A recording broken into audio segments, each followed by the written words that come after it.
Baik, Assalamualaikum warahmatullahi wabarakatuh. Alhamdulillah kita masih diberikan kesehatan bagi rekan-rekan dan teman-teman semua.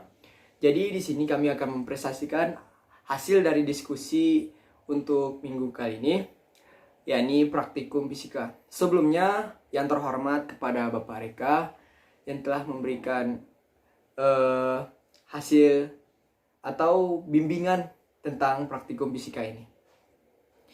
Kemudian di sini kami akan membahas tentang hasil diskusi praktikum fisika.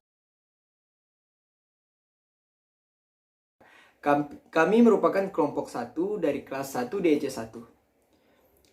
Anggota kelompok 1 yakni yang pertama Alfitra Zulfikar, yang kedua Akbar Maulana, yang ketiga Bramanti Radi Anggoro, dan yang keempat Anggi Putri Puspita Ayu.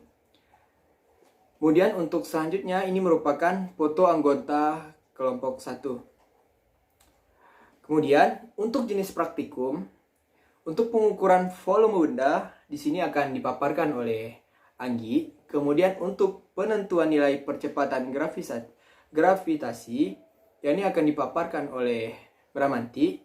Untuk yang ketiga, penentuan percepatan benda yang akan dipaparkan oleh Alfitra. Kemudian untuk penentuan titik berat benda yang akan dipaparkan oleh saudara Akbar Maulana. Ini merupakan hasil diskusi dari kelompok 1.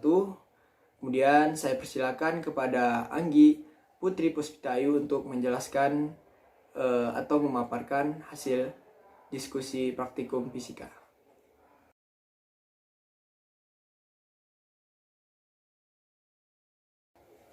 Saya Anggi Putri Puspita Ayu. Di sini saya akan memaparkan tentang percobaan pengukuran volume benda. Selanjutnya, untuk teori singkat, volume benda adalah perhitungan banyak ruang yang bisa ditempati dalam suatu benda, yang mana benda itu dapat berupa benda beraturan ataupun tidak beraturan. Fungsi pencarian volume benda salah satunya untuk mencari massa benda. Kemudian untuk langkah kerjanya, 1. Siapkan alat ukur berupa gelas ukur, air, dan benda yang akan diukur. 2. Cari massa jenis dengan rumus rho benda dibagi rho air. Kemudian nomor 3, masukkan air ke dalam gelas ukur sebanyak 300 ml. Kemudian yang keempat, masukkan benda ke dalam gelas ukur. Yang kelima, hitung perubahan air yang terjadi. Kemudian yang terakhir nomor 6, cari volume benda dengan rumus delta V dibagi massa jenis. Kemudian diperoleh data yaitu untuk benda 1, rho air 1000 kg per meter kubik dirubah ke 1 gram per meter kubik. Dan untuk rho benda 500 kg per meter kubik dirubah ke 0,5 gram per meter kubik. Dan untuk volume benda yang sebelum dicelupkan ke air yaitu 300 ml, kemudian setelah dicelupkan ke air menjadi 320 ml, kemudian diperoleh perubahan volume 20 ml. Dan untuk benda 2, dikarenakan massa jenis bendanya sama, maka diperoleh perubahan delta volumenya yaitu 20 ml.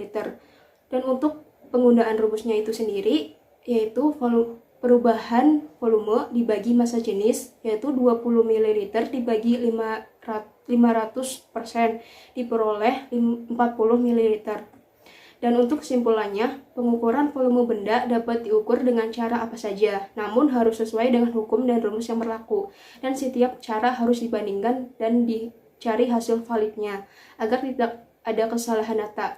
Jadi dapat disimpulkan bahwa setiap cara pengukuran dapat dilakukan kepada benda yang beraturan ataupun tidak beraturan tergantung cara apa yang kita pakai. Sekian pemaparan percobaan dari saya. Selanjutnya akan dipaparkan oleh Bramanti.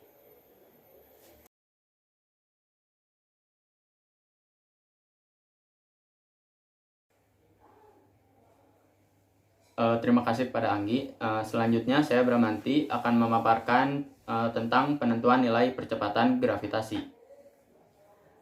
Untuk teori singkat, percepatan gravitasi bumi dapat diukur dengan eksperimen ayunan bandul matematis yang terdiri atas titik massa atau M yang digantung dengan seutas tali. Dan untuk langkah kerjanya, yang pertama siapkan alat dan bahan seperti bandul, tali, dan busur derajat, dan yang lainnya. Lalu pasang bandul menggunakan tali sepanjang 0,5 meter atau 50 cm.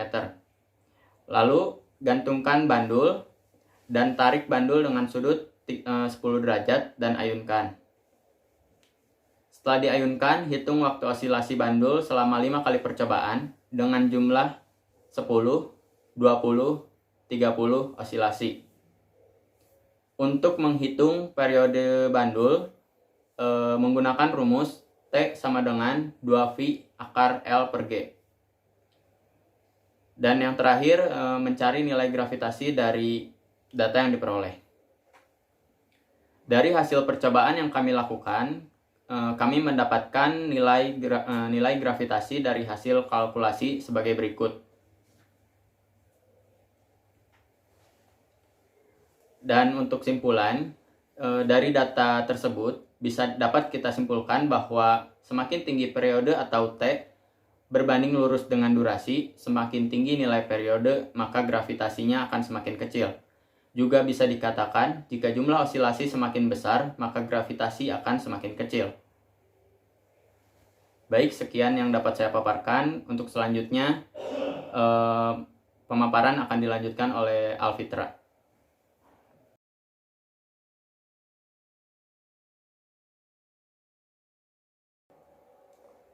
Oke, di sini saya akan menjelaskan tentang penentuan percepatan benda. Nah, percepatan adalah perubahan kecepatan, di mana kecepatan tersebut terjadi ketika ada arah dan besaran.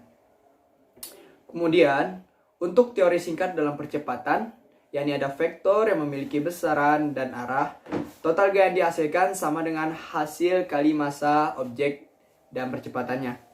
Percepatan dilihat dari perubahan cepat atau lambatnya suatu benda, atau sering disebut dengan GLBB, gerak lurus berubah beraturan. Nah, untuk perubahan tersebut atau perubahan kecepatan tersebut, ini bisa terjadi secara berubah-ubah. Kecepatannya bisa jadi berupa konstan ataupun tidak konstan. Selanjutnya, untuk langkah kerja yang pertama kami persiapkan yaitu adalah siapkan alat dan bahannya, apa saja yang diperlukan. Kemudian yang kedua, siapkan lintasan berupa bidang miring sepanjang 50 cm atau dirubah menjadi meter, itu 0,5.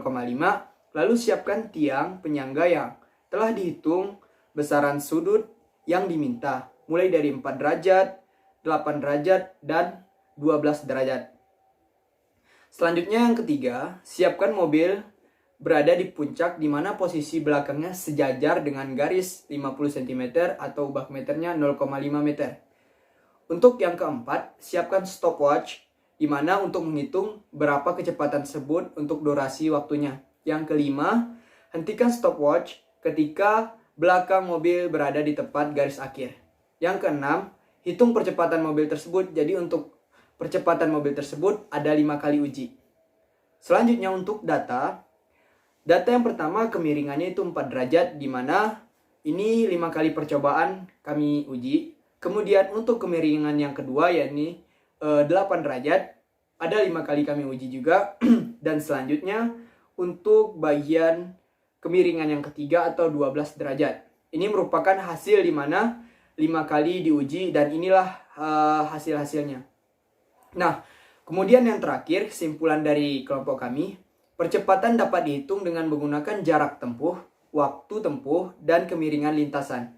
Setelah beberapa kali dilakukan percobaan, dapat disimpulkan bahwa apabila semakin tinggi kemiringan benda, maka waktu yang diperoleh akan semakin kecil dan percepatan yang dihasilkan semakin besar, atau bahkan sebaliknya. Apabila kemiringan semakin kecil, maka waktu yang dihasilkan akan semakin besar, percepatan tersebut akan semakin kecil. Nah, mungkin ini hasil pemaparan dari saya. Kemudian saya serahkan kepada dilanjutkan kepada Akbar Maulana. Kepada Akbar Maulana saya persilakan. Terima kasih kepada Alfitra. Selanjutnya saya akan memaparkan materi tentang penentuan titik berat benda. Gaya berat adalah resultan dari seluruh berat benda. Titik berat benda adalah titik tengah yang menjadi tumpuan berat suatu benda. Cara menentukannya dengan mencari titik tengah suatu benda menggunakan suatu rumus. Pertama, kita mencari bidang X dengan cara X sama dengan sigma AX per sigma A, dan mencari bidang Y yaitu sigma AY per sigma A. Cara yang lainnya juga bisa kita gunakan, salah satunya benda yang tidak beraturan dengan cara menggantungkannya dengan tali, lalu di mana pertemuan garis yang terlihat maka disitulah titik berat bendanya. Langkah kerja yang kami gunakan, pertama menyiapkan alat dan bahan, yang kedua mengukur kardus sesuai ukuran yang diminta, yang ketiga menggunting kardus sesuai ukuran yang telah dibuat. Lalu yang keempat, kami mencari titik tengah sumbu X menggunakan rumus X sama dengan sigma AX per sigma A. Lalu yang kelima, kami mencari titik tengah sumbu Y menggunakan rumus Y sama dengan sigma AY per sigma A. Yang keenam, menentukan titik tengahnya berdasarkan titik kedua garis.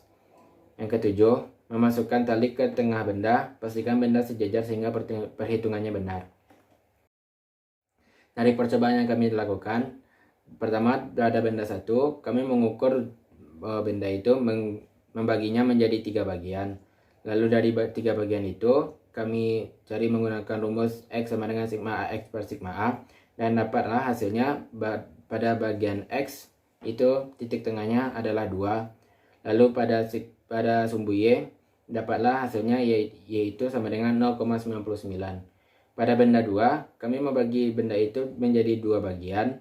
Lalu pada bagian X, kami mendapatinya sebesar 2,91. Dan bagian Y-nya mendapati sebesar 1,79. Kesimpulan yang kami dapatkannya adalah, untuk mencari koordinat titik berat benda dapat dicari dengan cara mencari nilai tengah pada sumbu X dan sumbu Y. Lalu nilai X dan Y dikalikan dengan luas yang akan menghasilkan nilai AX dan nilai AY. Hasil dari AX dan AY masing-masing dibagi menjadi luas yang nanti hasilnya akan menentukan titik berat benda tersebut. Sekian itu saja yang dapat saya sampaikan beserta teman-teman dari kelompok saya. Semoga materi ini dapat menjadi manfaat bagi kita semua. Terima kasih. Assalamualaikum warahmatullahi wabarakatuh.